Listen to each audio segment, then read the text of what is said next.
I'll introduce everybody. I'll start with the introduction of propagation, and the flow will be I'll introduce myself, I'll introduce what's on agenda today, and then we'll move on to today's main content. All right.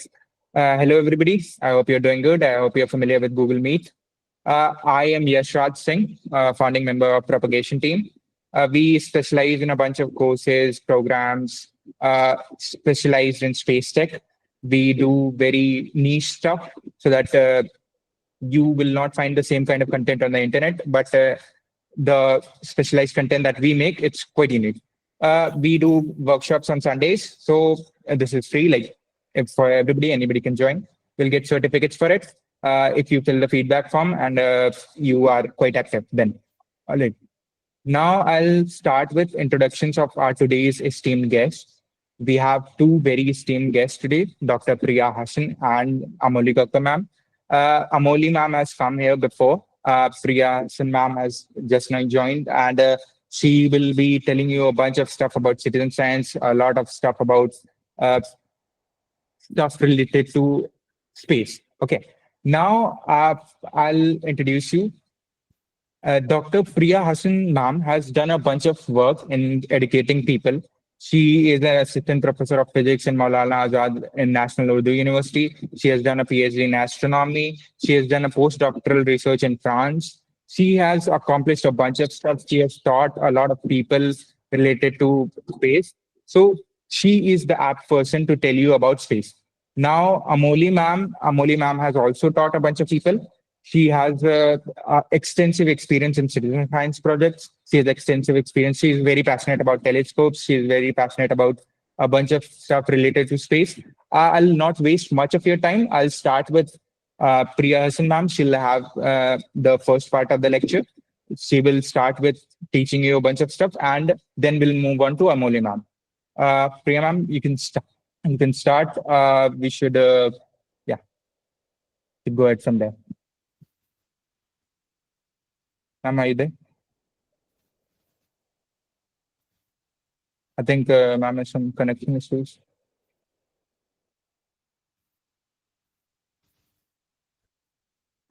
Am I not audible? You are. You are. Ma'am, Wait. Issues. We'll wait for 2 more minutes, then we can begin again. If you're familiar with Google Meet, right? You'll a few instructions for you.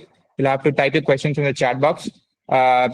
Questions should be unique and more thought-provoking in that sense. Don't post repetitive kind of questions, because this will be continued for a very limited time, and ma'am has quite limited time, so we'll continue with that. Okay. Now, for certificates, you'll have to fill the feedback form. These are the instructions for, and at the end, you can raise your hands and join in voice chat as well if you have questions like that. But currently, lecture will go on for the first half, and at the end, you will have a special announcement that will be made by our co-founder Jitendra. So you'll have to wait till then to listen to what he has to say. So should I start? Yes, ma'am. Yes, ma'am. Please do. Okay, 1 second.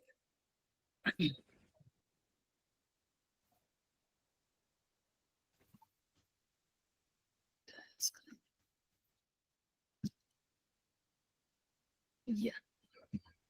So, I hope you can see my screen. Can you see my screen fine? Yes, ma'am. We Yes, can ma'am. see. Yeah. Okay. Yeah. So hello everyone, I'm Dr. Priya Hassan, and I'll be talking today to you about data-driven astronomy, and basically about what is astronomy data and what are the kind of things you can do with it, right? I teach at the Maulana Azad National Urdu University, and my email is there in case you want to even later on ask any questions. You can always email me and ask me whatever you want, right? So let's start talking about data-driven astronomy. You see the image over here. This shows one of the earliest, these are constellations which are drawn on Hermes' head. And you can actually see that it actually shows the positions of various constellations with the equator and the ecliptic inclined at 23.5 degrees. Right? We'll talk about it. Anyway, that's fine. Okay. So let's come up to astronomy data in present times. What exactly is astronomy data in present times? This is basically digital data, okay, which is available. And you could actually in this find in-depth study of individual objects. Some of the data, depending on the kind of data it is, could be survey data, right? For example, there are certain telescopes, for example, James Webb. James Webb is what is called an observatory mode telescope. That means it would study just individual objects, and you basically need to find data for individual objects that you're interested in. But for example, if you use data from Gaia, Gaia is a European Space Agency satellite, that's survey data, so it covers the complete sky. So it depends upon what kind of data you are wanting to. But in today's times, these data have been take very, very large volumes. Okay. So for example, the European Southern Observatory, ESO has a VISTA survey, which does about 150 terabytes per year. The Large Synoptic Sky Survey, this is a very new one, which is going to come in soon, the Vera Rubin Telescope. This is about 500 terabytes per month. You have simulation data, etc. So these are very, very large data sets. And therefore, in today's times, we have what are called data centers, okay, where this data is actually hosted. Sometimes there are even mirror sites. It's not only present at one site, it's present at multiple data centers from where you can access the data depending upon your proximity, etc. You may choose a data center of your liking. And often you can access this data. Sometimes it is through a query language called Astronomy Data Query Language, which is very similar to MySQL. Or you could also access it often with Jupyter Notebooks, right? Where you have Python code sitting in Jupyter Notebooks. And from the Jupyter Notebook itself, you can query the data and access the data as you wish. So I would just like to interrupt you. Kindly maximize your screen and your the slides are not moving. okay, the slides did not move. Okay. Yeah. Okay, 1 second. Then I'll just I'll go back to this. I will stop sharing and I will reshare. 1 sec. Yeah. Let me say if I just take, no, this is, if I take the Chrome tab, I have to take the entire screen only. Yeah, ma'am. Just open on the entire screen, ma'am. Just save that on. In the entire screen only because, okay, so you show my screen anyway. And, oh, sorry. Yeah. Now what happens? Can you see this? Yeah. Minimize Yes, Google ma'am. screen. Minimize the Google screen. Acha, you want me Yeah, to ma'am. minimize? Now it's perfect, ma'am. I minimize. Should I minimize the Google screen or it's fine? Is this good? No, ma'am. Can you see? It's perfect, ma'am. Is it moving? Ma'am, it's fine. Yeah. Yeah, it's good. Okay, great. So in short, here was what we were talking about. So in some of these data centers also, you are often given a login so that if you want to query the data at the source itself, right, then often they give you a certain amount of space and you can query the data at the data source so that then you can just access or you can download the data you require, right? So these are different things which are being done basically because the data sets are very large. So it lets you some amount of analysis on the fly itself, right? On the server where the data is sitting. Okay, you are also allowed to do that. So is it moved to the next slide? Has it moved to the next slide? Yes, it has. Yeah, has it moved to the next slide? Yes, Types ma'am, of- it has moved. Yeah, Yeah, okay, types great. of data. Yeah, great. So the types of data could be different kinds. For example, they could be images, right? In today's times, we also have what are called data cubes. For example, you have images of the same object, but supposing you have it in different wavelengths, okay? So then it's, you have an image, and then, this is like a slice of bread. You have one image and another one, all of them stacked together in different wavelengths. Supposing you're looking at the same object with multiple wavelengths, right? Then it's what is called a data cube. That means you'll have these slices placed one in front of the other, right? You could also have the data in the form of catalogs, which is tabular data. The data could be also spectra, which is basically intensity versus wavelength, okay? It could be time series data. For example, you're looking at data which varies with time. Typically, for example, if you're looking at data for exoplanets, right? So often the data, for example, if you're using Kepler or TESS data, that is in the form of time series data, in the sense the brightness of the source varies with time. So that is what we call time series data. Or you could have polarization data, if there's polarization, right? So let's go to the simplest type of data, which is an image. So what is a digital image? A digital image is like a matrix. Okay, it's a 2D array. What you can see in the image is a 2D array, where at every point you'll have a pixel value, which shows the brightness at different points, right?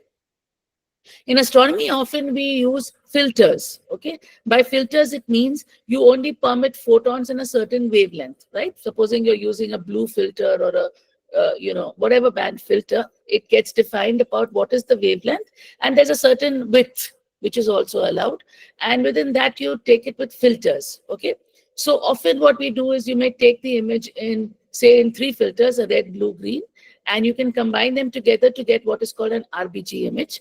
Okay, and actually, in principle, this is kind of what digital cameras do.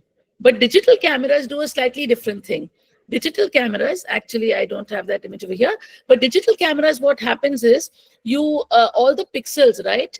One of them has supposing you have 4 pixels, one of them, for example, this one may be a red filter, this one could be a blue filter, and two are generally kept for green because that's the in-between wavelength. So what happens is in this whole array, you have a separation. Some of them say, oh, this diagonal is all the red filters, then you have the blue filters, and then you have the green filters. So in a digital camera, you'll have an array of filters for the same image, with which they get added on together to give you a RGB image. But in astronomy, we have separate images with different filters. We add it up together to get to this thing. Often in astronomy, we also add artificial colors, right? For example, if you're looking at the X-ray image of a source, you may see it looks purpley and all that, but that purple color is kind of artificially added to indicate that it belongs to shorter wavelengths, which is, for example, X-ray data. And we also do add artificial colors. I'll show you some images with that. And these are related generally to the wavelength or energy of the photons via this thing. But in short, your image is a grid, right? It's a grid, and each point on the grid actually shows a certain brightness. So therefore, what happens is you can do various kinds of image manipulation, in the sense you can add images, subtract images, exactly like you do it for matrices, right? So for example, if I was to add this image to another image, I will look at the count at this exactly same point, same pixels, and add that to another image. I can add it, subtract it, do whatever I want, right? And we often have to do such things. So your images could be either point sources, which are typically stars, or they could be extended sources. For example, you're looking at galaxies or things like that, right? And a very big breakthrough came in astronomy, basically with the advent of what are called CCDs. Okay, CCDs are what are called charged coupled devices. So CCDs were basically first time used in astronomy for the Hubble Space Telescope. So when the Hubble Space Telescope was launched and we needed a sensitive digital camera, people made these things, and basically that's what a CCTV is. It's a grid of pixels, which you saw this time. So you have a grid of pixels, and if some of you may be physics students, you know photoelectric effect. So essentially what happens is that when light photons fall onto these pixels, pixel is a picture element, then what happens, it emits photons, it emits electrons, a charge. And that charge is what is measured, which basically is directly proportional to the number of photons falling over there, right? So with that, you can actually get a count. So typically, you get a count. So here is an image of what I was actually showing you about. For example, in digital cameras, you have a blue pixel, you have a red pixel, and you have double the number of green pixels, right? So in this way, I can make a colored image because the red one will only permit the ones in red wavelengths. Green will permit in green, blue will permit in blue. And when we add this up together, you typically have 50% green, 25% red, 25% blue. You add them all together to get a colored image. This is how we do it in cameras. But in astronomy, we do it differently. You actually take a whole image with one filter and then with another filter. We don't do it like this. Okay, so here you can see is these are example of astronomy images. This is of a cluster called Westerland 2. And you can see the left one is basically a 2-meter telescope, which gives you this image. And on the right, you can see that this is a HST image, which you can see over here. And you can see that basically you have these stars and then you have a lot of this gas and dust, right? This is a dusty region, which is located over here.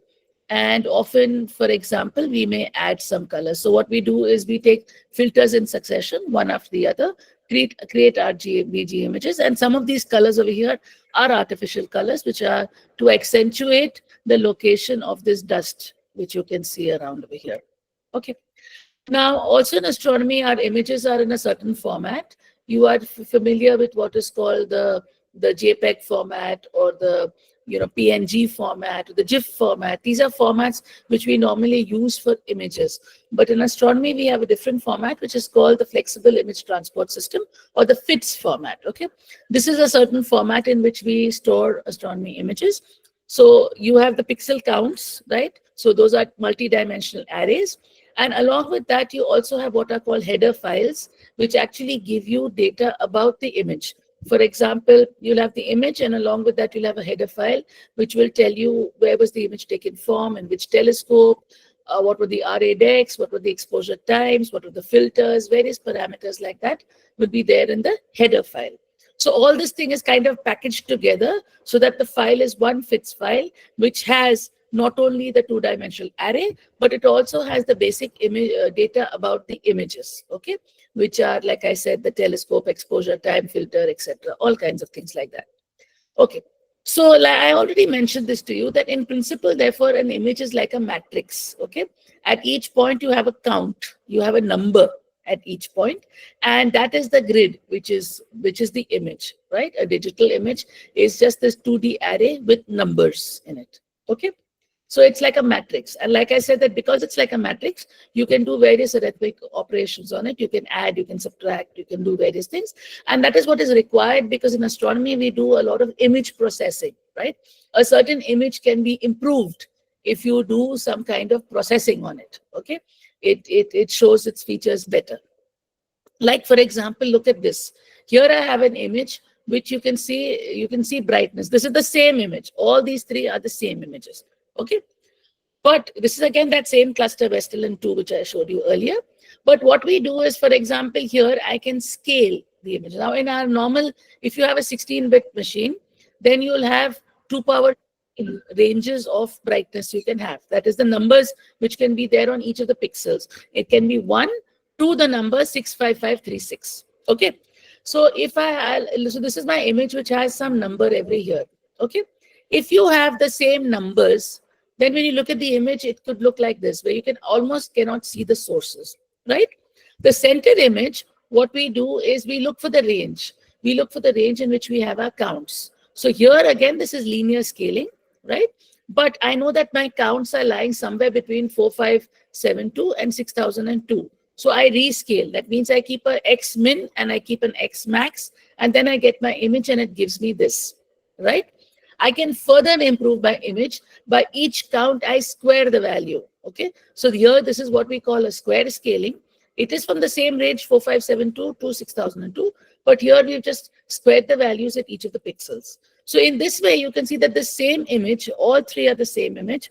I've accentuated the counts so that it becomes more obvious, right? So in short, we do various things like this to kind of improve the scaling of an image so that things can show up much better, right, on an image. And that is art and a science by itself on how do you do this kind of image, image this thing. So here you can look at this, an image of another cluster which I've been studying, which is called NGC 281. You can see various colors in this. So this is an example of artificial colors. So if you actually see, this is how this thing looks in optical light. Okay, it has a lot of gas and dust, and then you cannot see many sources, but you can see that there's good amount of gas and dust lying around here. This is how this source looks with Spitzer. Spitzer is an infrared telescope which was sent out in space, and therefore it gives you excellent images, which is the image which we have from Spitzer. And so here is the Spitzer image. Okay, this is that was just a certain portion. This is the Spitzer image, and this is the X-ray image. This is by the Chandra Space Telescope. So now what happens, the image which I showed you, it is basically addition of this Chandra image plus the Spitzer image, right? Which gives you that resultant image which I showed you as this, right?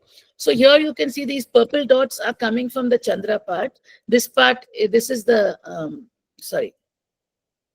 This is the Spitzer part, this is the Chandra part. When I overlay them together, it looks like this, right? So I'm trying to, Spitzer is infrared, Chandra is X-ray. So I'm overlaying that so that you can see both those kind of features, right?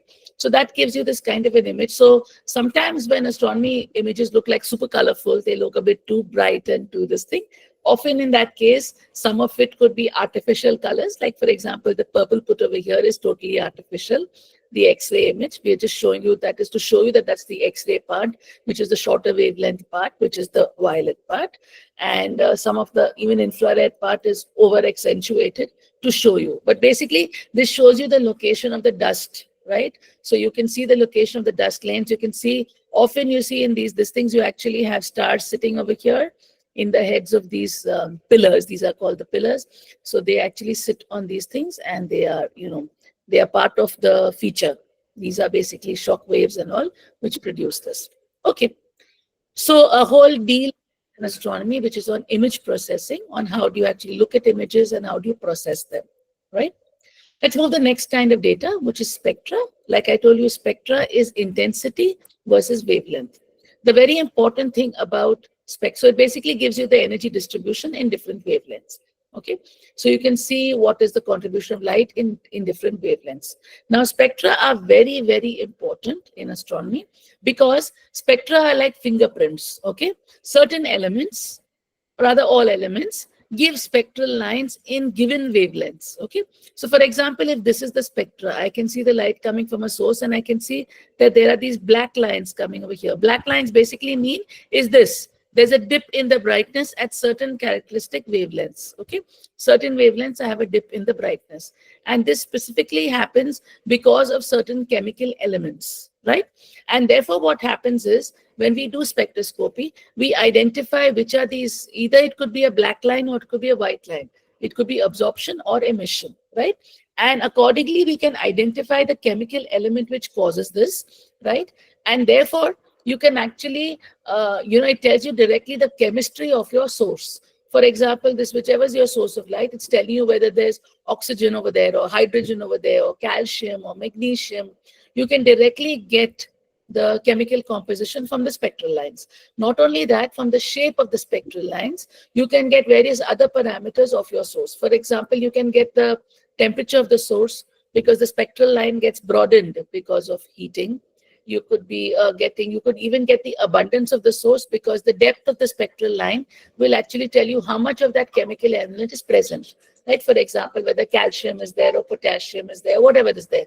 So you will actually see that and get what is the element which is present over there in what abundance, right? So therefore, spectroscopy is, a very high level of astronomy where you can actually get, very deep data about your sources from the spectroscopy part. Okay. The other data I was already talking to you, which is data cubes, three-dimensional data. I told you this is like a stack of bread. So for example, I take images in different wavelengths. Here instead, what you actually have is, this is what is called, this is an image, it's a 3D data. Here you can see the length is actually different wavelengths. So you're starting from red to blue, green to blue, right? So this thing is giving you the different brightness. So if I were to take a slice of bread like this, I can actually get the source in different wavelengths. But if I take a slice along the length, right, along the length for a given pixel, then on that pixel, I can actually get the spectrum. That means for a given source, I will get the variation in brightness for different wavelengths, right? So, so if I take it like a bread slice, it will give me the whole source in one wavelength. If I take it a long length, it will tell me for a source in that thing on different wavelengths, right? So that would be like a spectrum, okay, if I take it along the length. The other kind of data is what is called catalog data. For example, here as an example, you have a cluster. This is the catalog of clusters.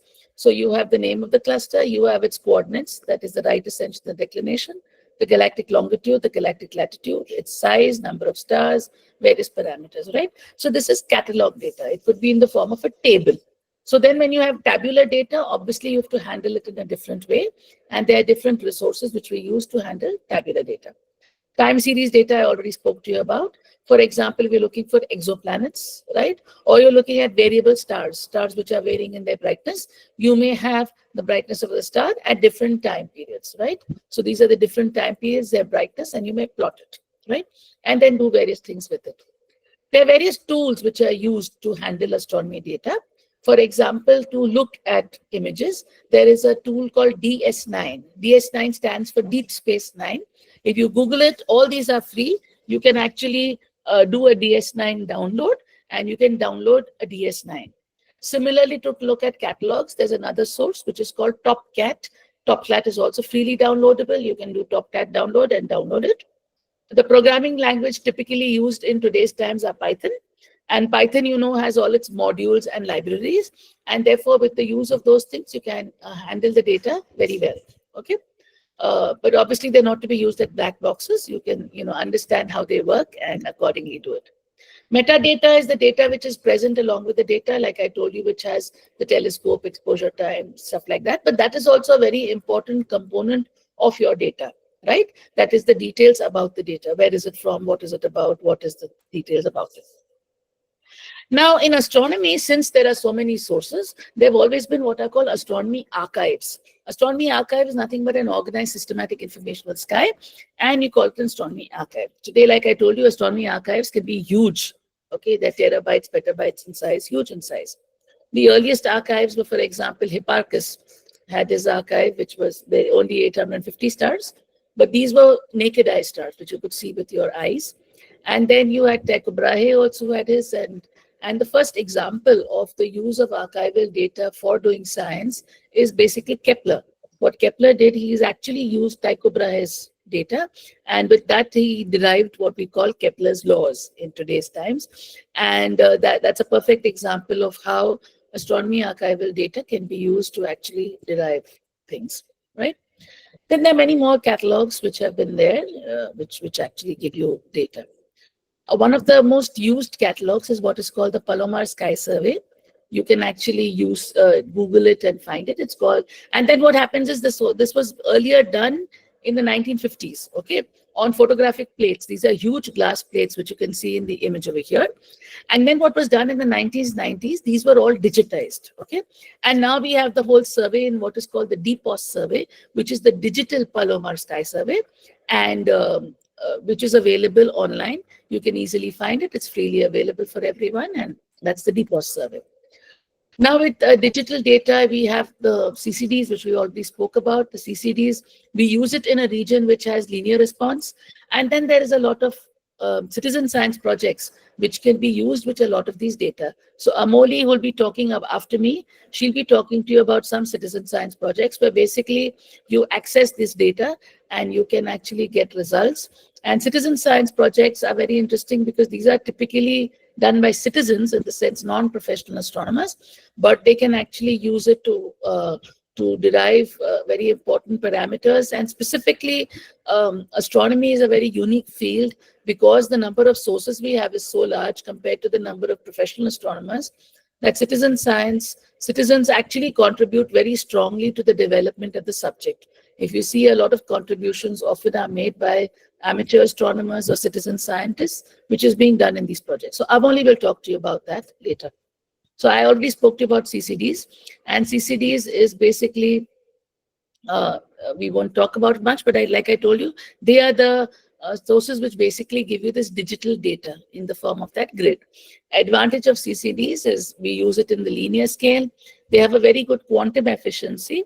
Quantum efficiency basically means if your quantum efficiency is 80%, that means if 100 photons fall on the CCD, at least 80 of them gets recorded. It's sensitive. It has a large dynamic range also. And CCDs are, that's exactly what you're using in all your digital cameras, in your laptops, in your phones, etc. It's just the CCD, which was initially introduced because of astronomy, but now it's become a daily life thing for everyone. So we have other wavelengths too. It could be in optical and other wavelengths, and technology. There's a lot of technology which goes hand in hand in today's time in handling of these data. Like I said, because the data sets are huge, there are large networks in which they are there, and then there are various methods in which the data is transferred, okay? In various ways it is transferred. And these astronomy archives are very good because they are in the true spirit of science. It's available to all. Or I can, the ones that I'll show you can see, they're all available online, free to all. And you just have to be, you just need to have an internet connection. And based on this, there are a whole bunch of citizen science projects which are being done to contribute in different ways. So here are some of the data archives. There is what is called Vizier. Okay, so Vizier is basically a data archive where you can access, catalogs which are based on published papers. For example, if I observe some source and I created a catalog, right? Suppose I'm looking at a star cluster and I create a catalog of the stars in that cluster.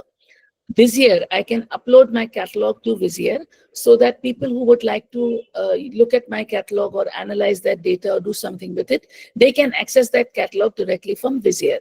Okay, so these are catalogs which have been generated by published papers. Okay, Simbad is a source where you can actually Google Simbad and see it, where you can actually, it'll give you basic data about various objects, bibliography and all that. I don't know if I get a time, but maybe I'll try showing some of this to you today. There is the NED, which is the NASA Extragalactic Database, which will also give you data for various objects outside the Milky Way. There is the Sloan Digital Sky Survey, SDSS DR14. This is there are different data releases. Okay, this is DR14, but there's 17, 18. There is a 2-mass survey, which is a 2-micron owl sky survey. 2 micron is in the near infrared. So it basically is a map of the entire sky in the near infrared.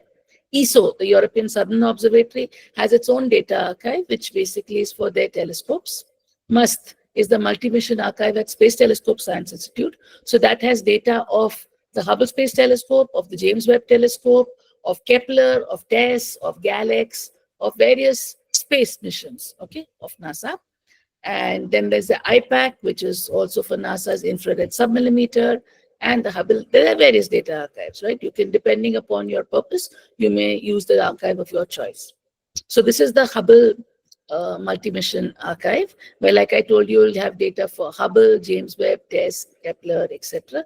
They're all sitting over there. You can query it and get the data. And so it, like I told you, it tells you all this data. We also use, there are source catalogs, there are various catalogs which you can use from here. Okay. There is what I use very much is the Gaia. Gaia is a European Space Agency telescope. It's out in space. It gives you excellent data for objects within the galaxy. And it gives you their distances, their motions, and their positions. And this is again available online. You'll find it if you Google Gaia, you'll find it. There's GMRT, which is a Giant Meter Radio Telescope, which is done in India. And you have, even the GMRT has an archive page. You can go to the archive and you can actually look for proposals and look for it. The Chandra X-ray Observatory also has its archive. You see, all these observatories have these archives because they like to encourage users to use their data, right? Because when it comes to funding, a telescope also always has to justify their funding by saying that, you know, so many people are using our data. There's so much of research coming out of it, so much of things coming out of it. So please, you know, let us build another telescope, for example, or let us use this telescope. Of late, there's a lot of funding problems with telescopes, especially in the US. And for example, even Chandra is facing a lot of funding problems. And by use of the archive, we actually use that to justify the existence of a telescope, or why do we actually need telescopes. So in most of these archive sites, you'll always find a helpline also. If you're using this data and you have any queries, you write to them. Generally 99.9% they will reply back to you. They will help you solve your issues, etc., because they also would like you to use the data, right? So whether it's Gaia or Chandra or Hubble, whatever it is, or James Webb, they do want people to use it and get out the maximum stuff from it. The other big thing about these data sets is these are the best data, right? Chandra is a space telescope in X-ray. So in X-ray, this is the best data you can get, right? Or Hubble or James Webb, etc. So therefore, you know, this is the highest quality data. So the highest level of science is also what you can get from this. So it's really very good to use these data sets. Then we come to the Sloan Digital Sky Survey. This is a ground-based survey, but a very useful survey used by a lot. And you can actually use the database. You can actually see there's an education page. And like I told you, you can contact people. If you have a specific question, a specific query, you can always write to them, and they generally do write back to you. So you can do that, right? Because we have so many telescopes around and so much of data all over, astronomers also started more than 20 years ago what is called the virtual observatory. Okay, now the virtual observatory is a multi-wavelength digital sky, which basically gives you access to all the data that is present in different wavelengths. You can see these are different wavelengths. This is radio, this is in molecular hydrogen, in various wavelengths. And it basically kind of combines all this data, and specifically not only for the use of non-astronomers, but even for astronomers. Astronomers, what happens is you generally specialize in a particular wavelength. You don't know much about the other wavelength, right? And therefore here it kind of gives you access to all the data, and you can analyze, use the data to a certain extent using virtual observatory, right? So virtual observatory organizes all these data centers and archives, and helps you to access it. They've also standardized all the data in the sense all the images are in what is called fixed formats. Even tables have something like a fixed format. And that is the way in which you can actually use these data sets and this thing. Because otherwise, in today's times, the amount of data available is colossal. There's a very large amount of data. And therefore, it has to be in this organized form. So it's a framework for the data archives, the software providers, and the data centers to actually provide the data services. Every country, a lot of countries in the world actually have this virtual observatory. So it is called the International Virtual Observatory Alliance. It was formed like 23 years ago. And even India has ours, which is called VO India. And otherwise, most countries have theirs. This is the Canadian one, this is the Spanish one, the European one, the German one. I mean, almost all, a good number of countries have their own districts. So I think here I've written it's 23. Maybe it's increased. The number has probably increased. And these are all self-funded projects where every country is contributing to the virtual observatory. So I will end with this.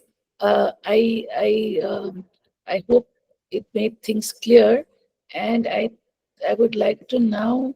I'd be happy to actually take questions, so that since I flooded you with so much of stuff, if you could tell me what about questions.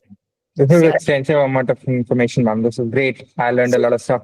About that, but I tried to make it concise, but there's too much. Yeah. There are a bunch of questions from people. I'll just dictate to them to you. You can answer them likewise. Somebody has asked, does the color of the stars can show the property of the star? Yes, definitely. So actually, when you look at a red star, this is exactly like you look at a flame, right? The red part of the flame is cold, but the blue part of the flame is hot. So typically stars which are redder in color, for example, Betelgeuse, if you know how to identify that, that's a cold star, okay, because it's a red giant. But typically a blue star is a hot star. So that's how it is visually. The other thing, if you were to scientifically study it, it is the spectrum, right? So you would basically see a larger amount of light coming out in the bluer part of the spectrum. So if you were to fit it to a black body emission, for example, you know that the shorter the wavelength, the hotter the star is, right? Because the lambda max into T is a constant. So if your temperature is high, then your maximum lambda, the emission in the highest lambda, will be in shorter wavelengths if the star is hot. While vice versa, if the star is cold, then you will have your lambda max to be in the longer wavelengths. Yeah, I can see there are more questions here. Okay.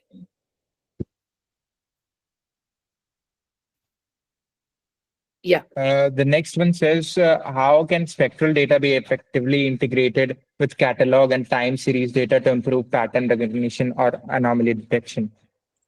Yeah, so that's exactly what is done, that you do integrate spectroscopic data with photometric data and the other kind of. Is this there in the chat box also? Yes, ma'am. At the end, it's the last one. Yeah. Okay. Yeah. Yeah. So yes, it is done. So for example, if you're looking at a exoplanet, right? So you'd have time series data with which you get the exoplanet data, and from the time series data, I can show you it's not very difficult. You can actually find the the size of the exoplanet, the mass of the exoplanet, the density of the exoplanet, etc. So that will come from your time series. But then to couple that, supposing you have spectroscopic information for the same source, right? Then you'll have spectral data about the star. You will know how, what kind of a star is it and what is it doing and stuff like that. Similarly, you may have catalog data. So yes, we often do things like that, and you can use it for anomaly detection or pattern. Yeah, so it's done. Rashid, yeah. Somebody has asked, like you said, violet is for X-rays, red could mean IR. Is it always like that? It is also, it can also just mean it's visible light, right? No, generally the convention is that supposing whatever data set you're using, supposing you're using near infrared, which is J, H, and K bands, generally always the longer wavelength is given to red and the shorter one is to blue. And green is the in-between one. So that's the convention which we generally follow. That's how we generally do it. The next one says, how likely do you think is AI could replace us in computational astronomy field? Oh, it is very much. There's a lot of machine learning and lots of AI being used in astronomy. It's that I myself am working a lot in that, because the problem is that these data sets are huge, right? So for example, even something as simple as if you want to classify the morphology of galaxies, right? So they are like thousands of images. How are you going to do it? So what is done is with citizen science, we ask citizens to look at galaxy images and categorize them, right? Tell us whether they are spirals or ellipticals or whatever kind of galaxies, right? But still, that cannot cover all the data set, right? So what is done is even with citizen science projects, like there's one called the Zoo Universe, which basically does for morphology of galaxies. They use the citizen science data as a training set, okay? But finally, for your large data where you have like thousands of galaxies, then you have to use machine learning, because you'll use this as a training set, and then you will use AI ML to actually classify your bigger data set. So yes, AI ML is being very much used in astronomy, in almost all fields of astronomy. I am myself using it very actively in astronomy. So my last PhD students, even the present one, is also doing with AI ML. And basically, now astronomy is becoming more like data science, right? We are becoming more data scientists. So I know a whole bunch of astronomy students who, jobs in academia is difficult. So then the easiest option for an astronomer in today's time is to become a data scientist, because that's where the jobs are available. And by doing astronomy, you actually get trained in data science. So that's the easiest, shift to make, to move from astronomy to data science. Yeah. Okay. The next one says, how does spectroscopic data determine the temperature, and how can we measure the size of a star using it? So spectra will not give you the size of the star. Spectra doesn't give you the size of the star, but spectra will give you temperature, because certain spectral lines will get emitted in certain conditions, okay? And those conditions, once you identify which is the spectral line, you can identify what are the conditions in which it gets emitted, and that will give you the physical conditions of the medium which has emitted those spectral lines. So that will give you not just the temperature, but it will also give you, supposing there's turbulence in the medium, right? Or simple Doppler effect. For example, if there is an expanding cloud or something like that, you can even get that with spectroscopy. Yeah. Like, since there is a time constraint, we'll take one last question. Yeah. And we'll end it there.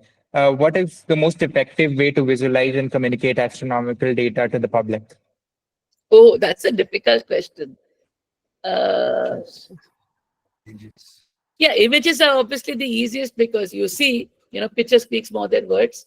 So images are probably the best way to this thing. But how do you understand an image? And like I said, how do we do image processing in the sense of understanding an image as an array and thinking of all the kind of processing you can do with it? That is obviously a step ahead. So I guess images are the best. But like I said, the other data is also important. Yeah. Mm-hmm. Thank you. Since a bunch of questions have been answered, somebody asks, ma'am, learning which programming language will help us understand Python. and analyze? In today's time, it's Python. Python. But it may change. It may change. A lot of machine learning goes on Python, so I guess that's the thing. Yeah. So actually, if you're using Python, they are already in scikit-learn, and there are libraries where you already have the code for certain machine learning algorithms. So you needn't write the code from scratch; it's already there. So that's the easiest way to do it in today's times with Python. Yeah. Somebody asked, what are the courses and job opportunities available in this area? Yeah, so courses are you'd have to do a master's and a PhD and stuff like that. Those are the kind of courses you'll have to do. And job opportunities are obviously difficult because university jobs are limited, or even in research institutes, there are limited number of research institutes. So the job opportunities, are kind of limited. But if you work hard and you this thing, you could probably get it. It just depends. And like I said, otherwise, you learn the skills, right? The biggest thing is you learn the skills. So you can also apply it to other data sets. And I know a whole set of people who work in different, even in banks, right? Because you're basically dating. So it basically helps you develop a skill set, which can be then applied to, in principle, any data set, right? So you basically learn good data analysis, good statistics, good coding, and like I said, you can apply it to various other branches too. Yeah. I think this is about the end of the questions that we'll take because we have a time constraint. We'll move on to the next part of the session. Thank you so much, ma'am. Sorry, Thank you I so much. need to exit. I need to go somewhere. So thanks. Yeah. Thanks, ma'am. Bye. Thank you so much, ma'am. Bye. Thank you so much. Nice to hear from you, ma'am. Thank you. Sorry, I can't hear you, but I'll watch the recording later. Yeah. Sure. Bye bye. We'll start with Amoli, ma'am, now. This part of the session is over. Now we'll start with the citizen science part, where you'll learn how to do a bunch of analysis and stuff. We'll move on to the mic. We'll move the mic to ma'am now. Ma'am, you can start. Yeah. Hello, everyone. I'll be introducing you all to the citizen science projects as mentioned by Yash and Priya Hassan ma'am as well. What are basically the citizen science projects? See, if I may mention, there is a scientist in all of us, in every individual. And, we try to think logically. Why does this happen? Why does this not happen? So that is a part of a logical thinking. Can be said that we have a science in us. We have a scientific mindset in us. So when we have this kind of a hidden talent within us, within each human being, so why not use this hidden talent to explore some actual data, which like Priya Hassan ma'am was talking about, that we should contribute to the extensive data, analyzing some part of the extensive data which is available, so that they can be skipped over and done from the second step onwards by the actual scientists. So we are going to talk about the citizen science projects.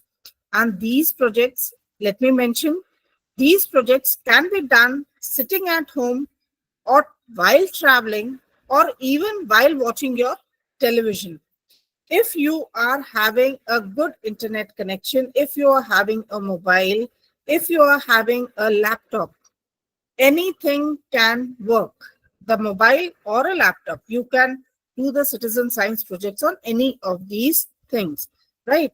So I would definitely recommend that people who are sitting at home doing nothing, like you are literally, if you are killing your time, then you can do the citizen science projects. See, I had always a passion of astronomy in me from my childhood days. But due to the circumstances, I could not pursue the academics in astronomy. So what I did was, I did not let my passion kill.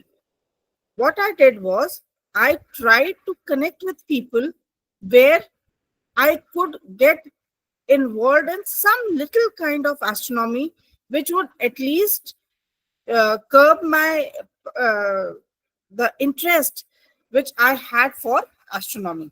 Okay, so now let's begin. The first thing, when you think of astronomy, the first organization which comes in your mind is either NASA or ISRO or ESO. So let's talk about the NASA Citizen Science Projects. So this is, okay, just a sec. I'll just share my screen. I forgot to share my screen. I'll just share my screen. And yeah.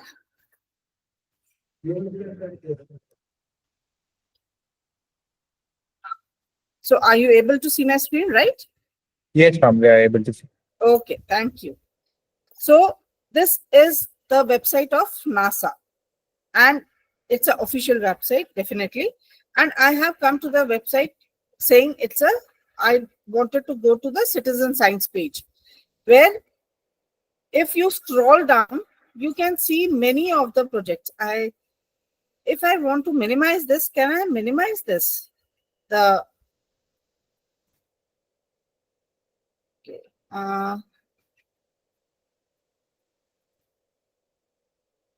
I'm unable to.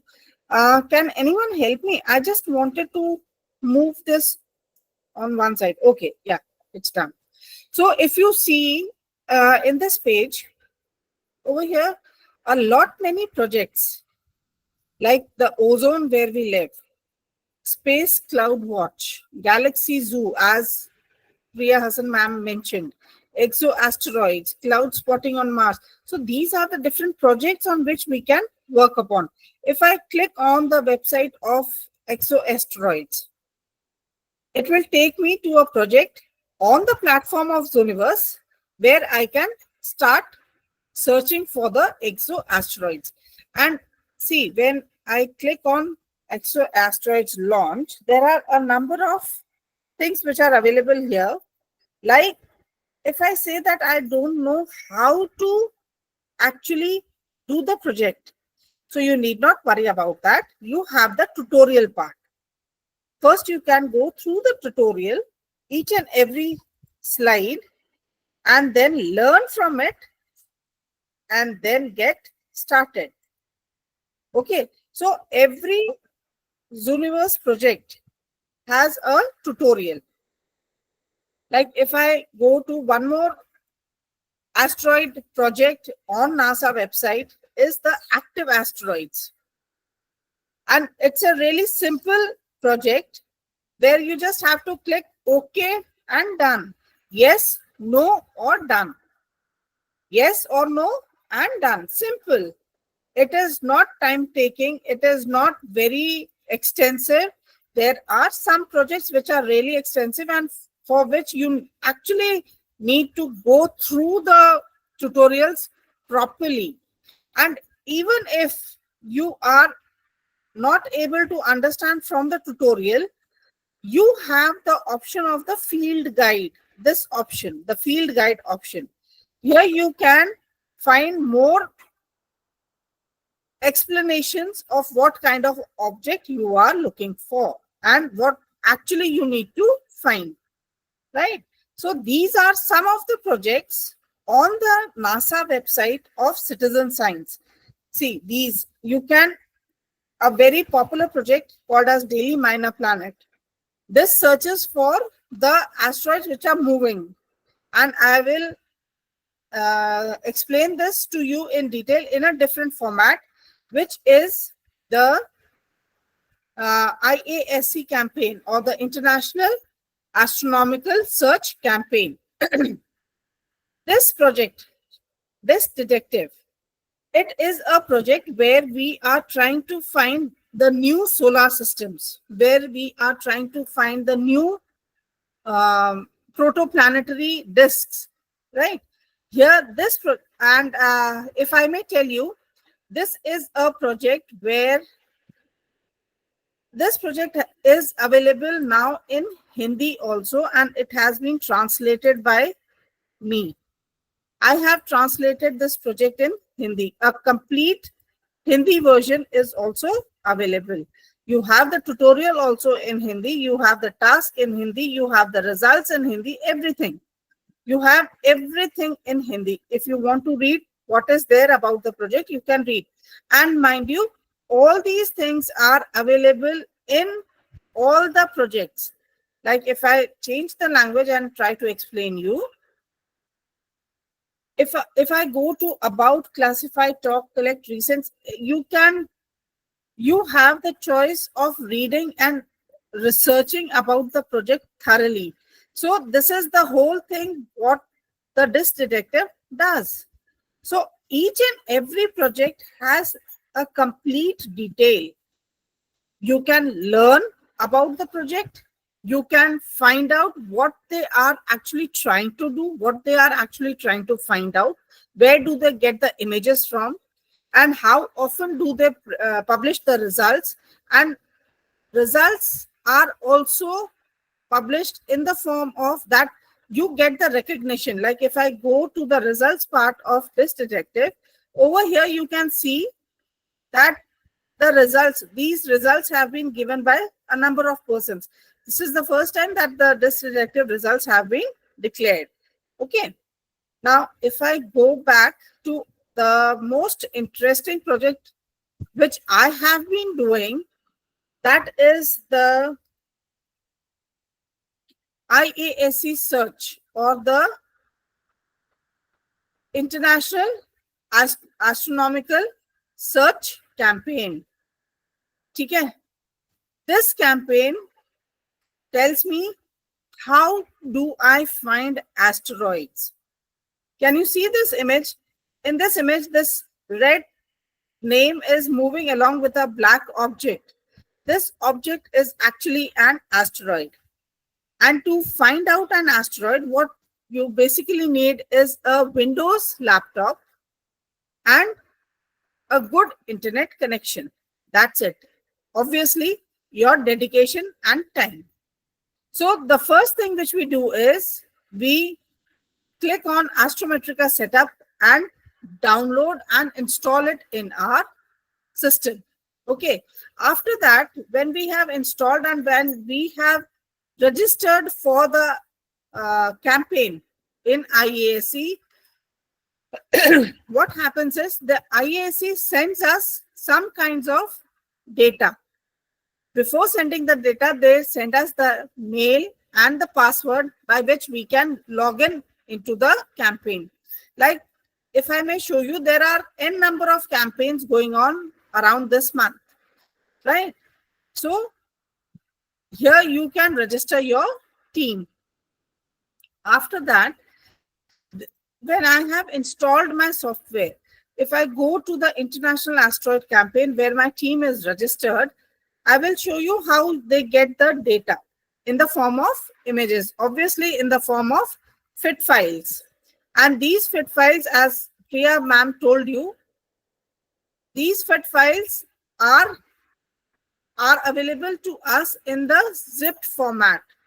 Why in the zipped format? Because the data is extensive. So this is my team. I click on my team name and I enter to my team's homepage on the website, on the IASC page. Here I download the image set. I click on download, and if you see here, the downloading has started. So when the download is finished, what will I do? I will have to, if you see carefully, this is a zipped file. So after downloading, I click on open and I will have to unzip my file. Until and unless I unzip my file, I will not be able to work on the image set. So I just unzip my file and open my Astrometrica. This is the page of Astrometrica. Over here, when you install Astrometrica for the very first time, if you see very carefully on the bottom right corner, here it is written as PS1. Instead of PS1, for you, it will be written as astrometrica.cfg. So you will have to change the settings. You can go to File and click on Settings. Over here, I click on Open. And here, I click on PS1.cfg instead of Astrometrica. And click on Open. Click on Save and OK. So this is the way I change the settings. Now, when I have downloaded the file, I have extracted the file, how do I find the asteroid? So to find the asteroid, what I do is I click on the object, on the file name, and here are the 4 fit files which are there in this particular image set. I always call it as image set because there are 4 images inside this image set. Okay, so I click on the first and try to open all the 4 at once. After opening the file, after opening the images, what I do is I do the data reduction. This is a very important step before start to analyzing the images. Now, this step takes some time to do the process, and meanwhile, please do not fiddle with the laptop because Astrometrica is a really sensitive software which we get from IASC. I just close the window after the data reduction results are visible, and then I click on the known object overlay. Why do I click on the known object overlay? I click on known object overlay because sometimes, like most of the times now, what happens is the images have already been analyzed by some other citizen scientist. So in case to avoid the overlapping or the renaming of the same object, we do the known object overlay. I click on the blinking, and because the images are very small, I just zoom in twice. I maximize the screen and try to find the object. I can use my scroll bars on the bottom and on the right side to find a object. Now, over here, if you see in the very first square on the top, you can see an object with a red name. I have stopped blinking. You can see this object with a red name in the red box. It is moving, right? So this means this object has been registered by someone else. Why? Because it was already being given by by the IASC to some other citizen scientist.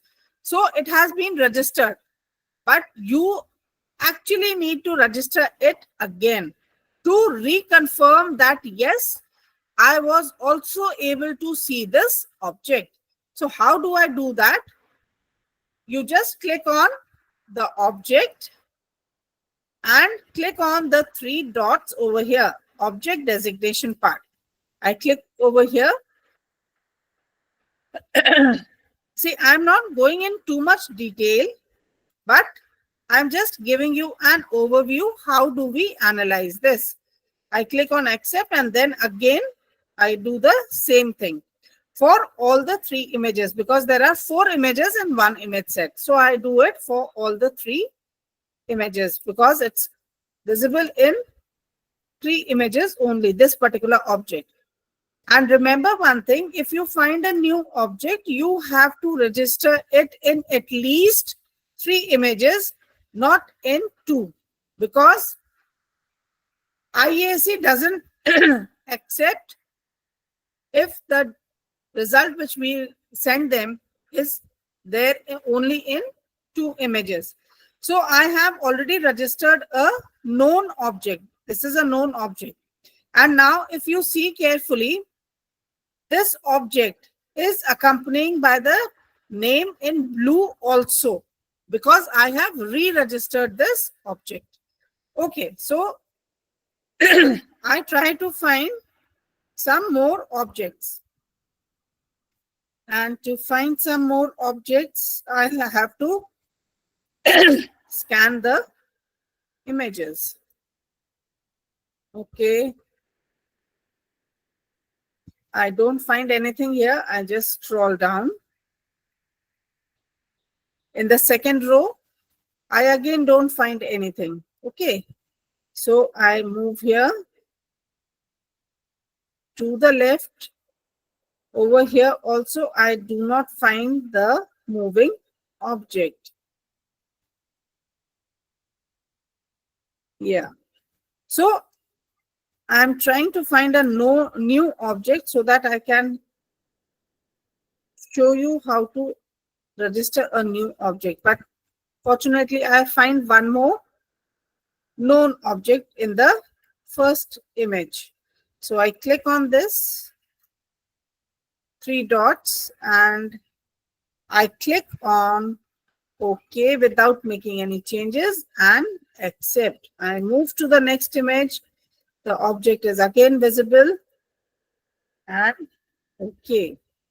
See, basically what we are doing is we are re-registering the object because it was already found by someone else. But if we find a new object, what is a new object? Now, new object will be an object which is moving along in the image while it's blinking, and it won't have this red name accompanying it anywhere near to it. So that would be a new object. So actually what we are trying to do is we are trying to find the new objects. Our main aim is to find the new objects. And these objects are the probable asteroids.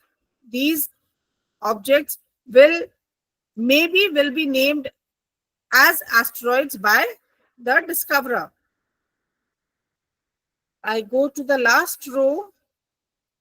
I again don't find any moving object over here. Okay. Now, if you see over here in the third image, I just stop blinking. This object is really faint. The SNR, the signal to noise ratio, is really less. It's very low. So what I do is I just skip it and I move to the next image and I try to see. I again try to see. It's again very faint and it's 3.2.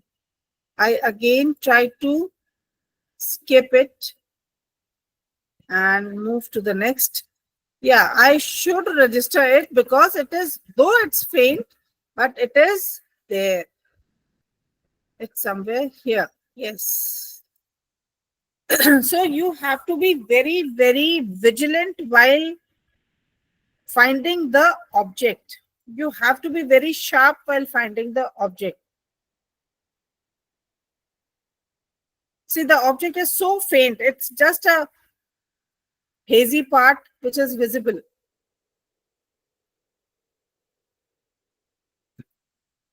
Okay, and the next over here. Unfortunately, I don't think so. We have any new object in this image set. Okay, here and this. I have registered the 3 known objects which are visible. Okay.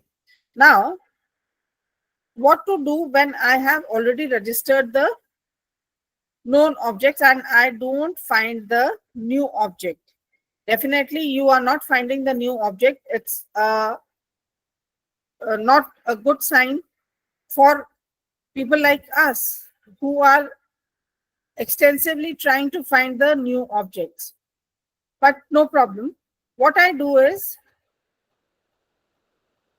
what has this happened? Just a sec. Okay, yeah. So now I'm trying to register my, I have already registered my known objects and I am now going to report this to IASC. How will I report? I'll go to File and click on View MPC Report File. This is the MPC report which is visible to me. Okay, I have re-registered 3 objects which are already known. So I click on the whole report, I select it and I copy it. After copying, what I do is I go to the IASC homepage and let me check on which image set I was working, 52.01. Okay. So I go to over here on the IASC homepage. I will select the image set 5201, scroll down, and 2 of us are the team members over here. I click here on the MPC report and I paste it. When I paste this report and I submit it, after submitting, it says report submitted successfully. And after submitting, if you see, the report has been checkbox, report submitted. So this is the way that we, as citizen scientists, we try to find the new objects, the actual asteroids.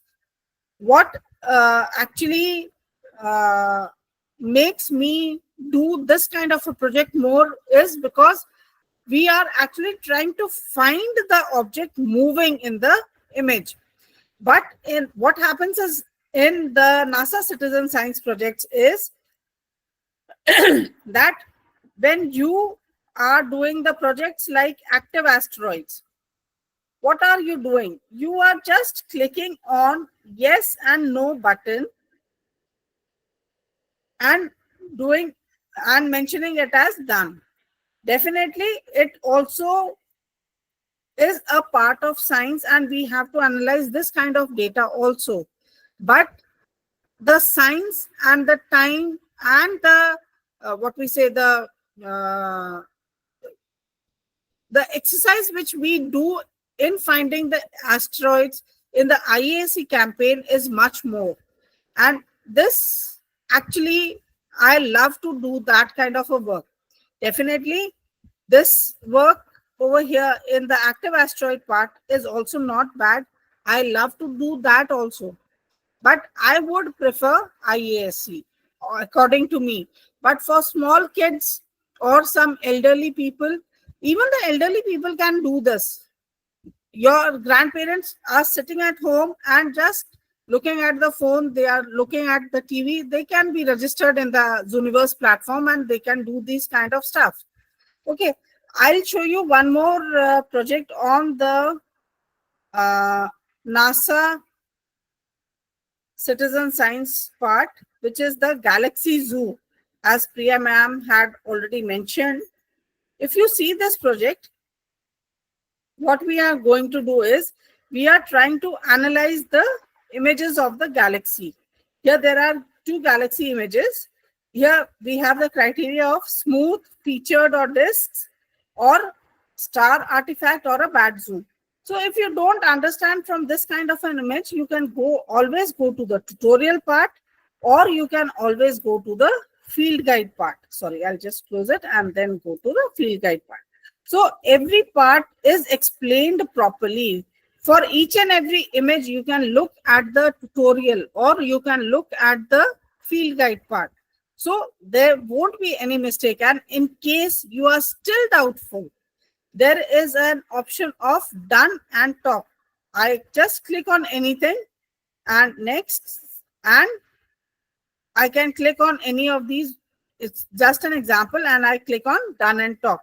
When I click on done and talk, what happens is I am trying to convey my message to the Zooniverse team and I'm trying to ask my query. So they are readily answering your queries. It is not that they won't be answering your queries. They will answer the queries. Okay. So this is the way we do the citizen science projects, and you can keep yourself involved without doing the actual astronomy. You are actually doing the astronomy.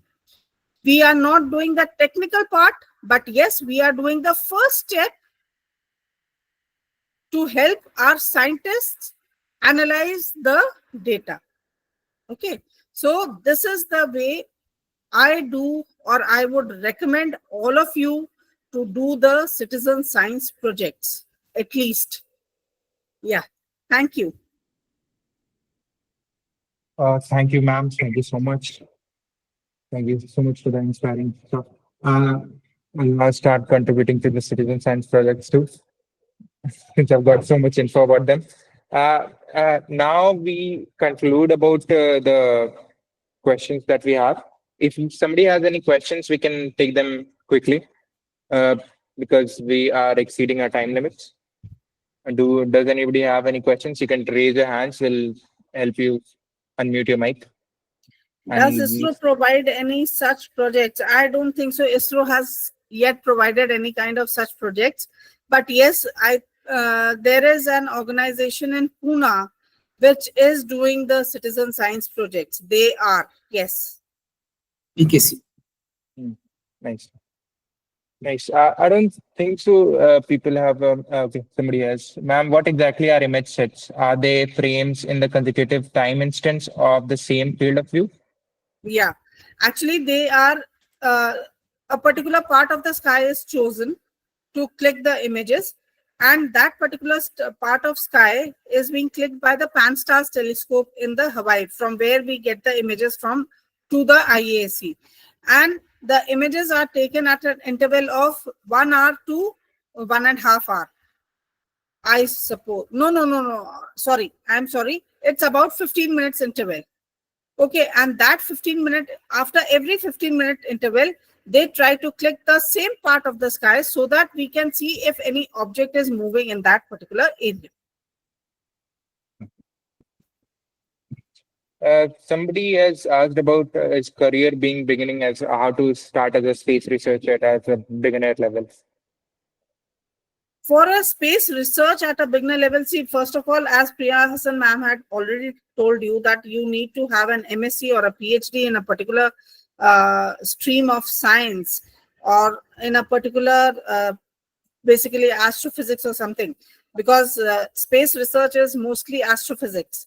So you need to do that, and only then you can apply in some of the research projects. Citizen science is the field where I think so.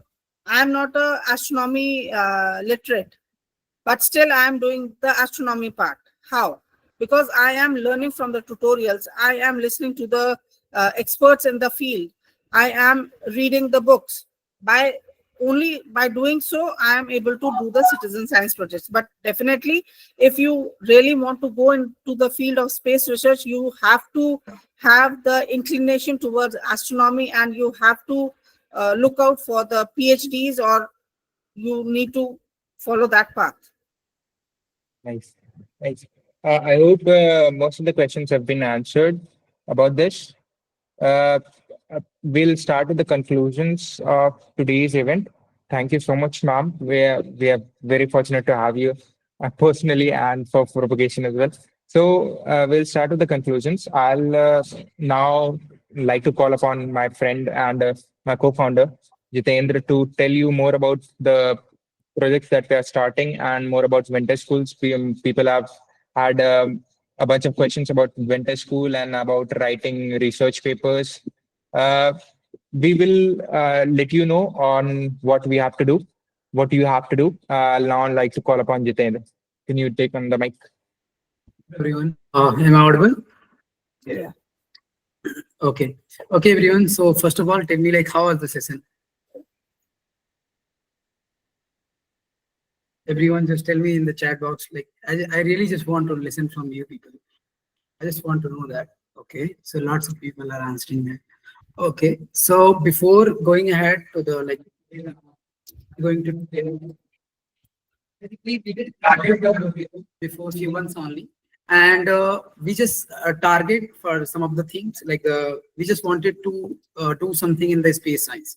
Like, we just wanted to make people understand, like, there is something called citizen science, and you would be able to do lots of projects, as Amoli ma'am explained everything, and you'll be able to do lots of project workshops and lots of things.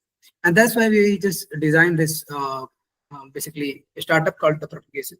And now we are just going to launch another program into the Propagation only. That is called the Winter School of Astronomy and Astrophysics. In that program, we are just having the 100 seat. And sorry for that, because as I told you, like we are just starting. So we only have the 100 people like seats only, in which what we are just trying to do is we are just going to provide you people the basic thing from the astronomy, astrophysics and cosmology, from the basic to the intermediate level. And in the end of the like programs, there is a 6 week of that program in which we have been basically designing some of the projects, and some of the like research topics we have been like already decided.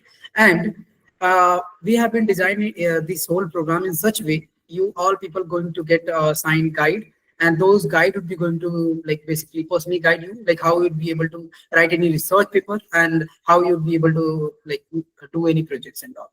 So I would just request yes so to share the screen, so I'd be able to explain you about that more.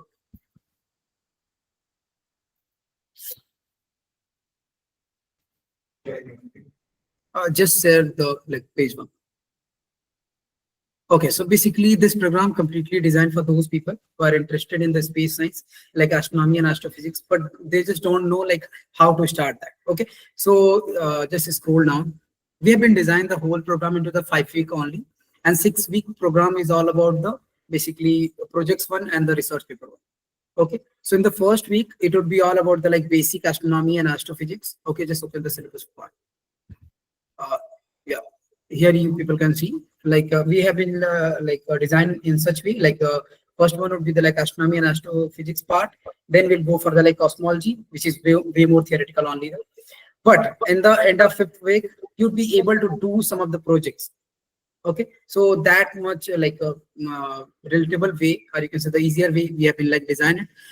Personally I would just recommend you to just go and check out by yourself on. Okay, just go and check out by yourself. If you are interested, just go and register for that.